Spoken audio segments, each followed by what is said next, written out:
Chapter 7 Dream of the Red Chamber 6. This time, the southern typhoon brought great losses. Jiangnan's good land turned into a national lake, people drifted everywhere. The emperor summoned his ministers to work overtime to discuss relief matters. Lin Ruhai often stayed in the palace for several days without returning. Nan Hoa sent a message to the person in charge to help her work in Gusu, asking him to do his best to assist the government in relief efforts.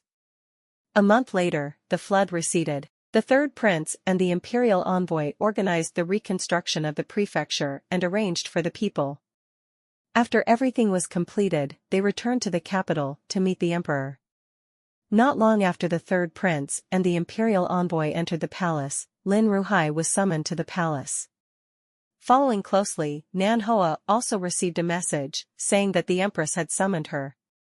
The so-called "if you have the heart to arrange flowers, the flowers will not bloom, if you have no heart to arrange willows, the willows will grow green."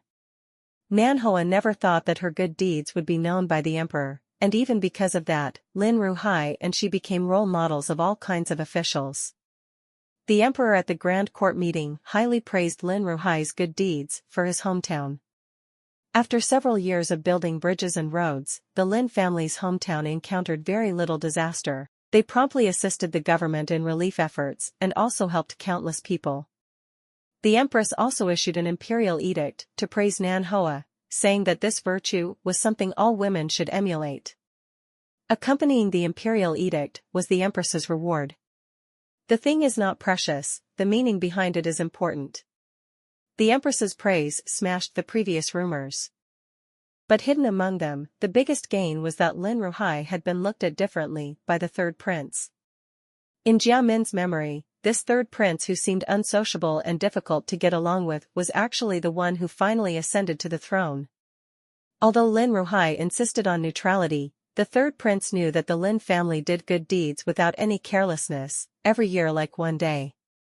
Thinking back to the last time the second imperial brother caused trouble, Lin Ruhai still did not change his opinion in court, and was affectionate with his wife in the mansion. In the midst of the storm, he still maintained his former composure and remained unmoved, so he admired Lin Ruhai very much.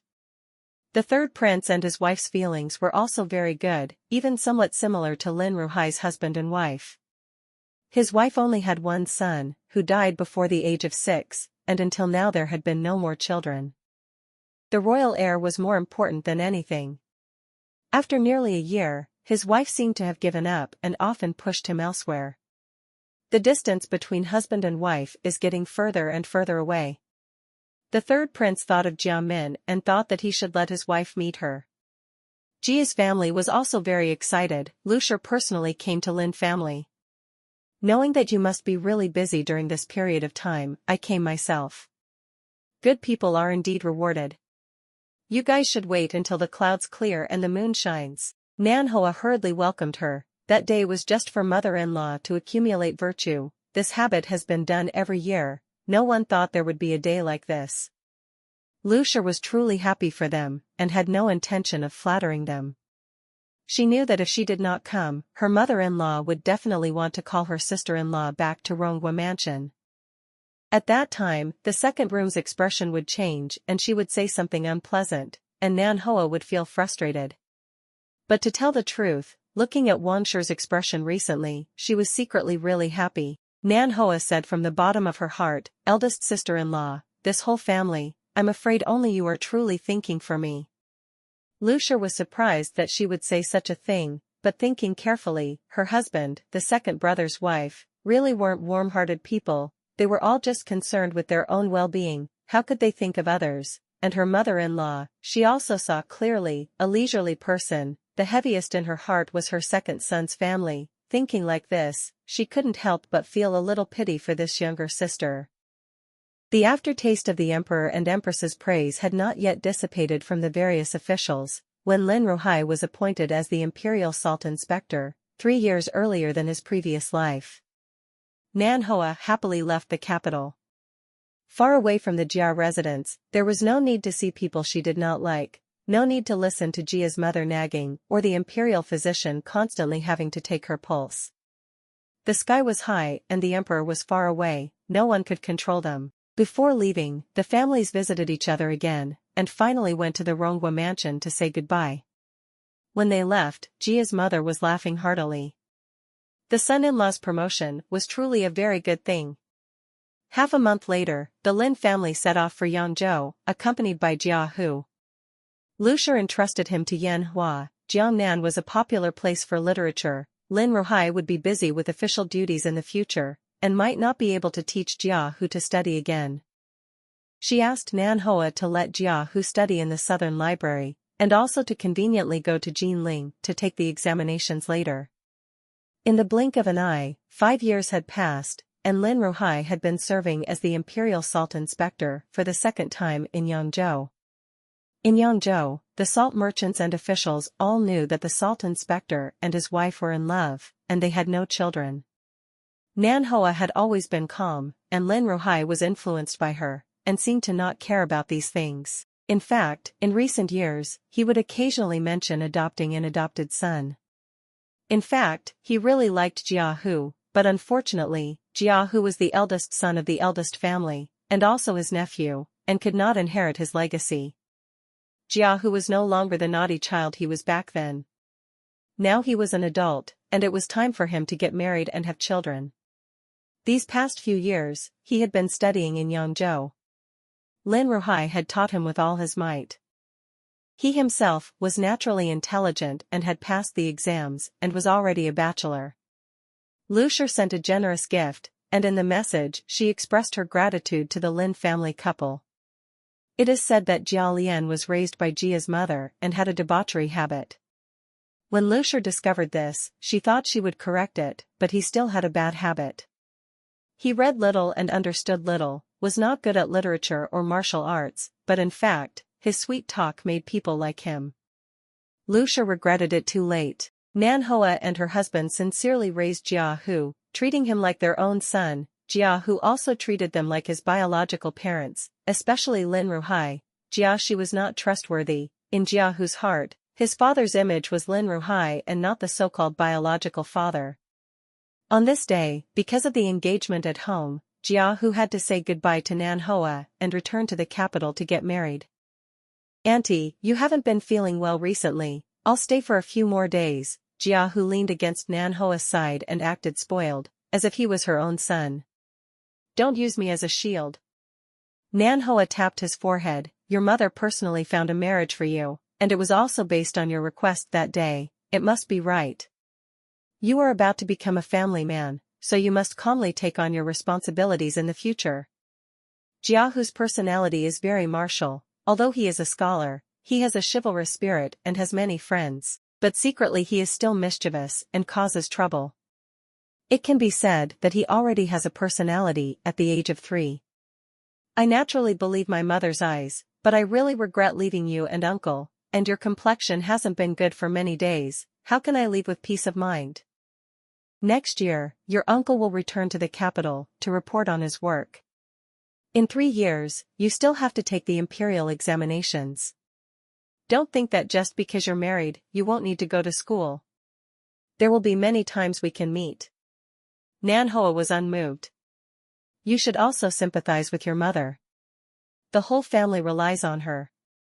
She has worked hard these past few years.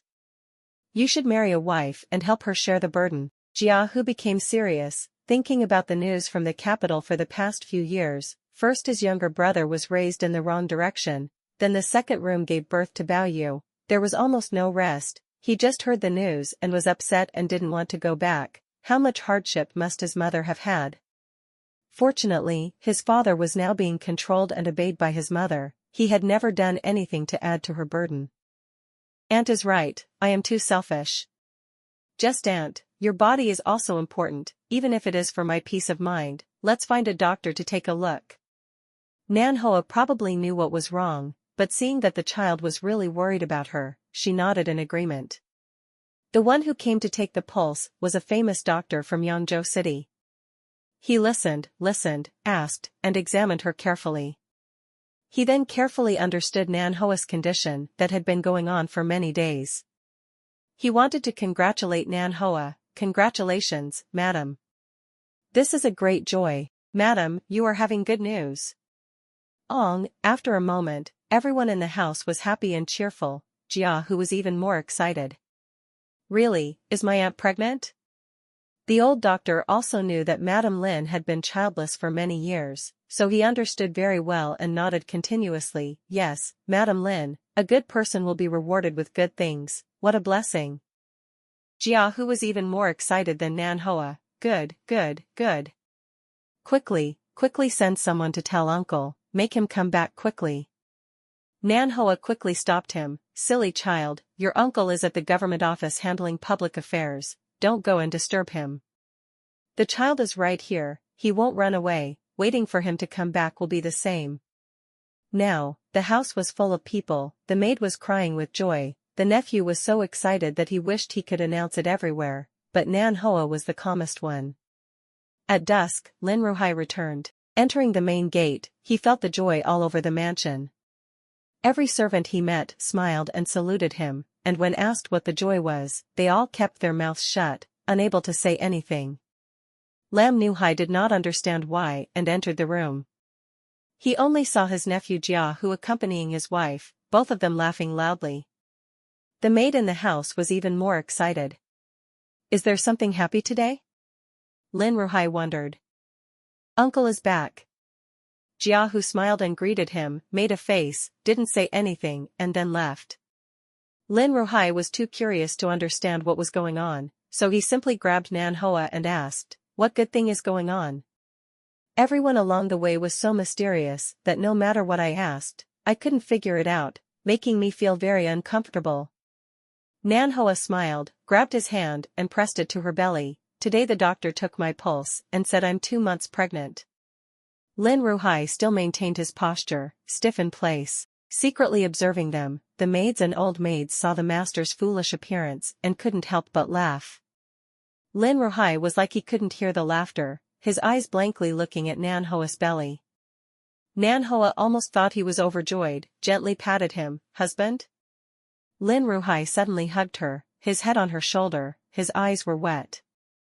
Nan Hoa is both funny and touching, also a bit bitter. These past few years, Lin Ruhai has admitted too much.